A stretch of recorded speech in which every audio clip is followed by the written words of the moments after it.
One thing which I missed in the last video about the CSF production was that after the subarachnoid space, when the CSF enters the subarachnoid space, it goes over the convexity of the brain and then it enters into the venous circulation, and it enters into the venous circulation by passing through the arachnoid granulations into the dural venous sinuses. So after the CSF production, the next topic we're going to talk about is the venous sinuses. As you can see on the screen, the image, this is a very easy image to understand instead of the image of the book. So if you talk about the venous drainage, so venous drainage, the first important sinus is the superior sagittal sinus, which is present in the superior margin of the falx cerebri. It drains into two transverse sinuses, and then each of these two transverse sinuses, they drain the blood from the confluence of sinuses into sigmoid sinus. And after the sigmoid sinus exit the cell via the jugular foramen into the as internal jugular veins.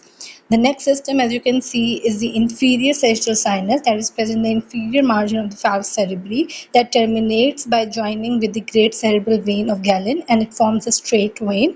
It forms the straight sinus at the junction of the falx cerebri and tentorium cerebelli junction, and that drains into the confluence of sinuses. The third system is basically the cavernous sinus, which is a plexus of the veins, and it's present on either side of the sala turcica, and it surrounds the internal carotid artery and cranial nerve 3, 4, 5, and 6, and this cavernous sinus drain into the transverse sinus via the superior petrosal sinus and internal jugular vein via the inferior petrosal sinus, as you can see in the right side of the cavernous sinus. So this was all about the venous drainage, which is important for you to remember. Thank you for listening.